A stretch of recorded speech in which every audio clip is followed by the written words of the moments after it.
বিশ্বাস প্রভাব নিশ্চয়ই আছে। প্রত্যেকেই আমরা রোজই সকালে বলি যে ঠাকুর আমি যাদের প্রতিকার দিয়েছি তাদের যেন কাজ হয়, আমার কাছে রোগ যেন আসে, এটা আমরা প্রত্যেকেই বলি। তো অর্থাৎ আমরা যে ধর্মটা নিয়ে চলি পশ্চিমবঙ্গে কেন সারা ভারতবর্ষে, সেই ধর্মটা সনাতনী। আজকে এই সনাতনী ধর্মের প্রতি কিছু কিছু জায়গায় একটা আঘাত এসছে,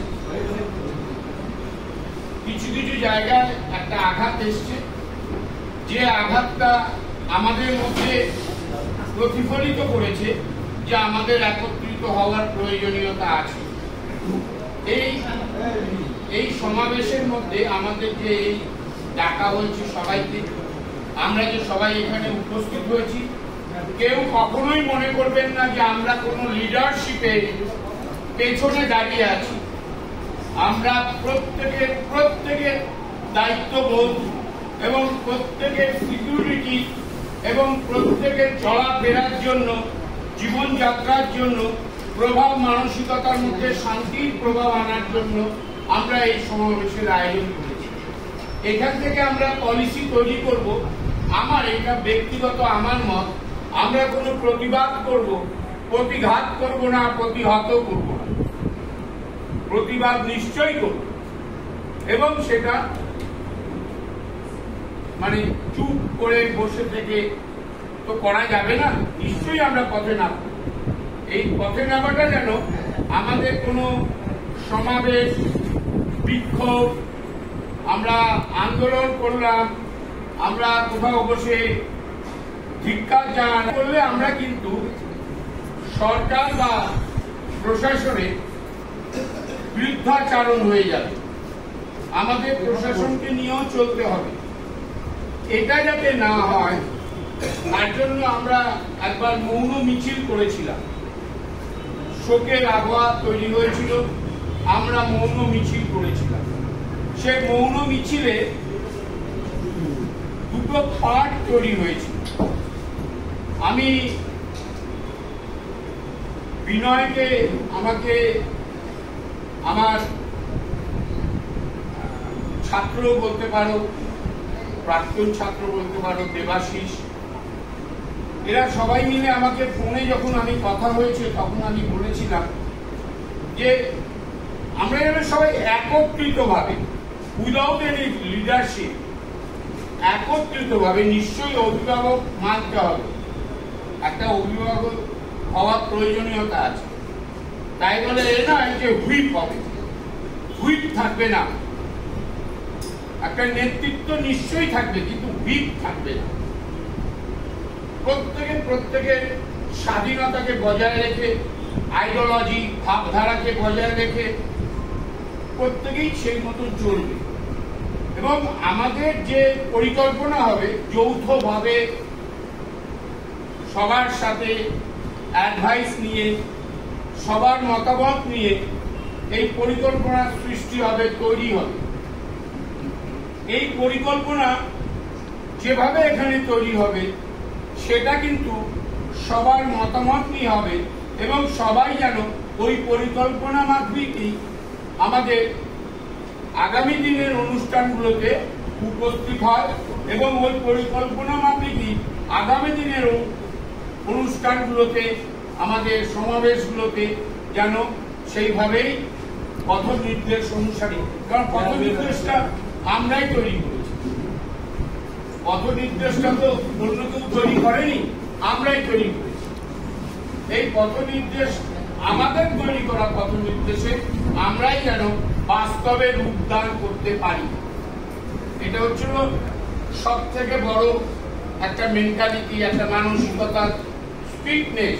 একটা প্রত্যেক মানুষ যখন বড় হয় তার পেছনে তার মানসিকতার স্ট্রং শক্তিটা কাজে লাগে। আইডিওলজি আমরা সবাই মিলে তৈরি করব এবং সেই আইডিওলজিকে আমরা সবাই মেনটেন করব। এটা যদি করা যায় তাহলে সনাতনী, আমরা তো সনাতনী, আমরা তো সবাইকে ঠাকুর পুজো করি, আমরা তো ঠাকুরের কাছে প্রার্থনা করি, রোজই করি।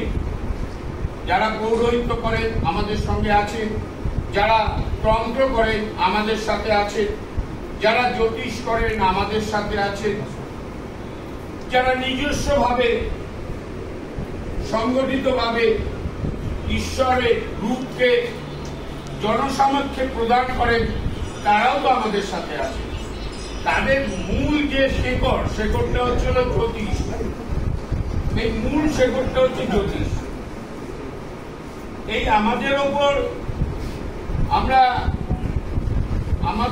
এই চিন্তা ভাবনার পরিস্থিতি যদি স্ট্রং না হয়, আমরা যদি সেভাবে যদি এগোতে না পারি, আমাদের আশঙ্কা আমাদের প্রতি, সনাতনী জ্যোতিষদের প্রতি, সনাতনী পুরোহিতদের প্রতি, সনাতনী তান্ত্রিকদের প্রতি, সনাতনী অন্যান্য যেসব পেশা করা, বাস্তু সব পেশা করা হয়, তাদের প্রতি আঘাত আসার আমরা একটা ক্ষীণ সম্ভাবনা দেখছি। যে সম্ভাবনা আমরা দেখছি সেটা যদি ডমিনেটিং করা হয়, আমাদের পেশাতে আঘাত আসবেই। অলরেডি অনেক জায়গায় এসছে আঘাত, তাদের সময়সীমা বেঁধে দেওয়া হচ্ছে। এই আঘাত যদি আগামী দিনে আসে, আমরা কিন্তু বিচ্ছিন্ন হয়ে যাব। বিচ্ছিন্ন হয়ে যাওয়ার পেছনে যদি হয় আমরা, আমাদের পেছনে আমাদের সন্তানরা আছে, আমাদের স্ত্রী আছে, আমাদের বাড়িঘর আছে, সে সব রোজগার কিন্তু তাদের প্রতিপালন করার রোজগার, মেনটেন করার রোজগার, পর্যবেক্ষণ করে যদি সব মেনটেন করি আমরা, এই জ্যোতিষের পয়সা দিয়ে, বাস্তুর পয়সা দিয়ে, আমরা তন্ত্রের পয়সা দিয়ে, পৌরোহিত্যের পয়সা দিয়ে আমরা কিন্তু সেটাকে মেনটেন করি। এখানে তো কোনো ভুল নেই, এখানে কোনো ভুল নেই যে আমরা অন্য কোনো পেশা করি। আমি অনেক এমপ্লয়িজকে দেখেছি, সরকারি চাকরিজীবী, সে জ্যোতিষ করে। আমি বললাম, দাদা তুমি তো ভালো মায়না পাও, তুমি জ্যোতিষ করছো কেন? বলে মেয়েটার ভালো মতন বিয়ে দিতে গেলে আমার অত পয়সার জন্য একটা পাথর বিক্রি করে 2-4 পয়সা পাই, সেটাকে জমিয়ে আমি আমার এক্সট্রা কাজগুলো করতে পারি। এই মানসিকতাও তো অনেকের আছে।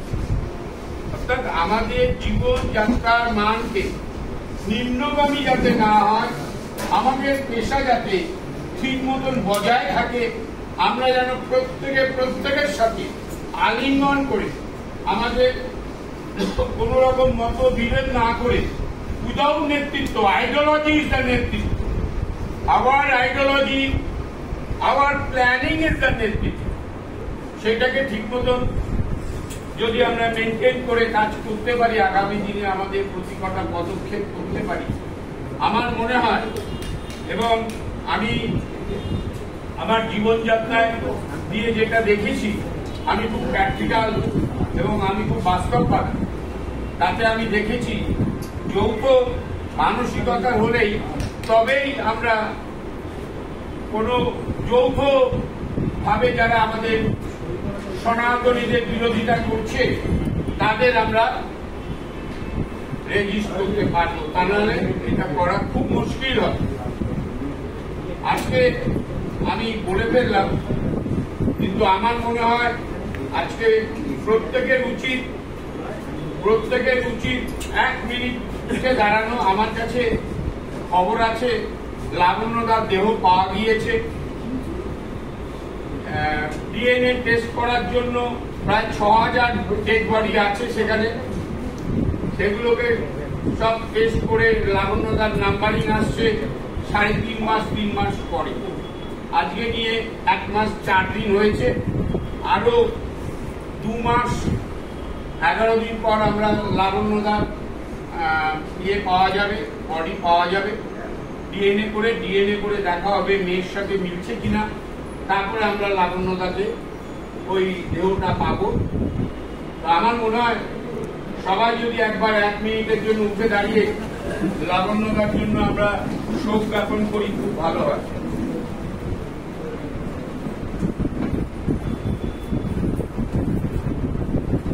একত্রিত হয়েছে সেটা জানতে হবে। আর একটা কথা, এখানে কিন্তু কোনো চেয়ার নেই যে আমি আগে বসবো আপনি পেছনে বসবেন, এরকম কিছু লিডারশিপ কোনো লিডারশিপ নেই। গদিটা যেটা ঠিক করা হয়েছে দেখতে সুন্দর, এই যে সোফা লাগানো হয়েছে মানে এটা কোনো স্পেশাল ব্যক্তির জন্য এটাও না। সব থেকে আগে বলি, কারণ আমরা যখন প্র্যাকটিস করি, প্র্যাকটিসে কিন্তু আমরা সবাই সবাই কম্পিটিটর। যখন আমরা প্র্যাকটিসে বসে যাই, যারা শিখছি ঠিক আছে, তো এইখানে ওই জিনিসটা নেই। আমার কথাটা বোঝার চেষ্টা করো। আশিস বাবু যেমন আছেন এবং আশিস বাবু এই সংগঠন চালান, উঠতে হবে। এবং আর একটা জিনিস বলে, এই সনাতন কিন্তু শাশ্বত, অর্থাৎ এটা কারোর লেখা নয়। সনাতন ধর্মটা কেউ কোনোদিন লেখেনি যে হ্যাঁ কেউ লিখেছে সেখান থেকে স্টার্ট হয়েছে। অন্যান্য যে ধর্মগুলো আছে, খ্রিস্টান ধর্ম যীশু খ্রিস্টের পরে হয়েছে, মুসলিম ধর্ম মোহাম্মদ লিখেছেন। তো আমাদের সনাতন ধর্মটাকে বলতে হবে সনাতন ধর্ম শাশ্বত, অবিনশ্বর, এটার কোনো শুরু নেই শেষ নেই। এবং সনাতন ধর্ম কেউ কখনো প্রতিষ্ঠা করতে পারে না, হ্যাঁ পুনরুজ্জীবিত করতে পারে। আজকের দিনে যেটা হয়েছে সেটা কি হয়েছে, সনাতন ধর্মকে চেপে দেওয়া হচ্ছে। এটাকে আমরা যদি চেষ্টা করি যে হ্যাঁ তাকে আবার পুনরুজ্জীবিত করবো, অর্থাৎ তার যে ময়লাগুলো সরিয়ে ফেলবো, তাতে কিন্তু কাজ হতে পারে। আর একটা জিনিস হচ্ছে, যারা একটু আগে শুনছিলাম বলছি যে এই যে স্মৃতি সাধন, মনুস্মৃতি, এই মনুস্মৃতিতে এমন কিছু আছে যেটা পরে হয়তো যোগ করা হয়েছে, আমি জানি না, আপনারা বলতে পারবেন যারা এই বিষয়ে। চলে আসবো আমি সনাতনী। দাদা কাল থেকে তিলক করতে হবে কিন্তু না, তোমাকে তিলক করতে তাহলে তুমি সেকুলার বলতে হবে। আমি রাষ্ট্রের 3টে বিধান দেবো, আমি পুজোর সময় করি, আমার ভালো লাগে না। আচ্ছা ঠিক আছে, বলো তুমি রাখতে পারছো না সনাতন। আমি সনাতনী এবং আমার সনাতনী সম্পর্কে অনেক পড়াশোনা আছে। আমি রামকৃষ্ণ মিশনের ছাত্র, দীক্ষিত, ভূতেশ্বরানন্দ মহারাজের দীক্ষিত। আজকে নয়, 1984 সালে আমি একটা কথা বলছি, বক্তব্য একজন গানটা যদি কন্ট্রাডিক্ট করে, হ্যাঁ হবে না, ডিস্টার্ব হয়ে যাবে। তার যখন টাইম দেবো সে আবার বলছে। সেটা হচ্ছে কি, আমাদের এখানে জিনিসদের যারা সনাতনী বলছে, আগে তাদের মনে প্রাণে সনাতনী বলতে হবে। একদম। তবেই আমরা আরো 5টা মানুষকে সনাতনের পথে আনতে পারবো। যেটা আমাদের সবচেয়ে কম, সেটা হচ্ছে মুসলিমদের মধ্যে যে একতাটা আছে, সেটা আমাদের হিন্দুদের মধ্যে সনাতনী যেটাকে বলছে সেটার মধ্যে একতা নেই। সেটা জৈনিস তাদের পরন্ত করে আসছে না। আগে যেটা দরকার সেটা হচ্ছে নিজেদেরকে সনাতনী তৈরি করা। নেক্সট হচ্ছে প্রতিবাদ। কি প্রতিবাদ হবে, যেটা আপনি বললেন, ফেসবুকে দেখছি যেখানে হচ্ছে ভিউয়ার্স আসছে 5000 6000, কিন্তু লাইক কমেন্ট করছে 100 150 50। অর্থাৎ তার মধ্যেও 90% হচ্ছে তাদের। হ্যাঁ সেটা ঠিক আছে, কিন্তু আমি আমাদের এত জেনুইন ধরছি যে 100 জনই লাইক করে, তার মধ্যে সে ভাবছে দেবো কি দেবো না, না দিলে সে খারাপ হবে। তো এই জায়গাটাকে ঠিক করতে হবে। প্রতিবাদ যদি হয়, ঘর থেকে প্রতিবাদ হবে। ফেসবুক যেমন একটা বড় সোশ্যাল মিডিয়া, সেটাকে টোটালি ব্যবহার করতে হবে। নেক্সট হচ্ছে হিন্দু আর মুসলিম এই যে ডিফারেন্সিয়েটটা আছে, সেটা ব্যক্তিগত পর্যায়ে নিয়ে গেলে চলবে। ব্যক্তিগত পর্যায়ে চলে গেলে আমরা হচ্ছে একটা ক্রিমিনাল অফেন্সের দিকে চলে যাবো। একদম। সেখানে যেন একটা প্রতিবাদ মিছিল হওয়া দরকার। কারণ আজকে যদি এটা নিয়ে আমরা যেমন এখানে করছি, এটা যদি আমরা একটা রাস্তায় নামতে পারি, সেখানে যদি আমরা সবাই নামি, এক একজন যদি, যেমন লকডা বলেছিল যে একজন যদি 5 জন করে নিয়ে আসে, সেরকম যদি আমরা সবাই যদি 5-6 জন করে নিয়ে আসি, একটা একটা বহু তৈরি হয় বা একটা সমাজ তৈরি হয়। আমরা যদি সবাই রাস্তায় নামি, তাহলে কিন্তু দেখবে, আজকে প্রতিটা মানুষ দেখবে, প্রতিটা হিন্দু দেখবে, তারা কিন্তু আমি একটু কাজে ফেসে যাচ্ছি, তাতে কিন্তু কি হবে, এটা প্রেস দেখবে বা এটা নিউজে যাবে, তখন কিন্তু না সুইগিতে যে বেরোয়নি, তবে একটু আমার এই জেসিসির একটু কনফারেন্সে আছে, বুঝছো তো।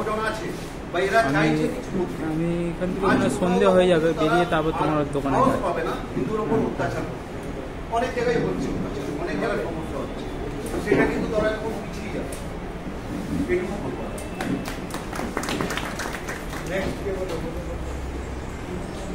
শুভদা ভালো, শুভদা চলে আসো, চলে আসো।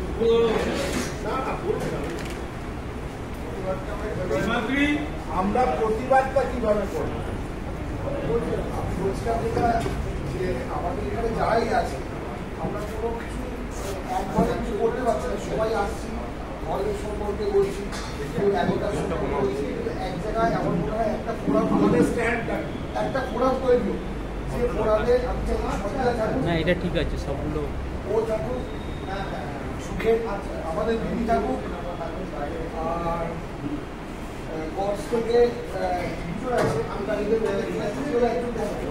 ওই দাদা থাকুক, তখন থেকে সোনাই থাকুক, আচ্ছা রক থাকুক, আর দিদি ছিল, দিদি থাকুক,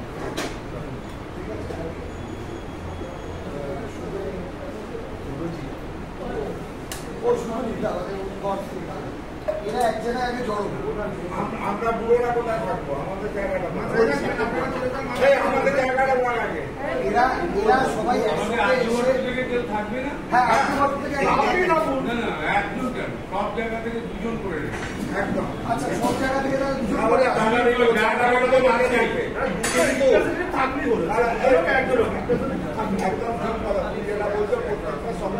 দুজন করে আমরা অফিসিয়ালি দিলাম। এবার আমরা থাকবো তোমরা একটা পৌঁছিয়ে ডেকে নাও যে আপনাদের বলুন আপনাদের কে কে থাকবে, যে কোনো সংগঠন বা স্কুল হয়ে গেল। আমরা ডিক্লেয়ার করে দিলাম। এবার আমরা থাকলেই হবে না কাগজে কাগজ। আচ্ছা আশিসদা থাকবে, ঠিক আছে। এবার কথা হচ্ছে যে থাকলে হলো না, একটা জায়গার খরচা আছে, খরচার থেকেও বড় কথা হচ্ছে একজনের গায়ে হাত পড়লে এখানে কমিটমেন্ট করতে হবে, সে আপন লোক না পর লোক আমরা দেখবো না, আমরা তার পাশে গিয়ে দাঁড়াবো। হ্যাঁ যদি আমাদের লোকটা ভুল করে তাহলে আমরা অবশ্যই তাকে সাপোর্ট করবো, কিন্তু যদি সে ভুল না করে তাহলে আমরা তাকে সাপোর্ট করবো। আগে এখানে কে কে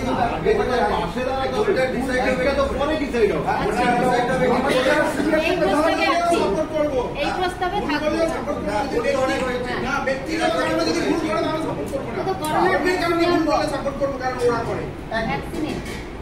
তো আগে এটা তৈরি হোক যে কারা কারা এক জায়গায় আছে, আমাদের কাগজপত্র কোথায় আগে একটা টিম তৈরি হোক, এদের সব জায়গায় দৌড়ে যেতে হবে।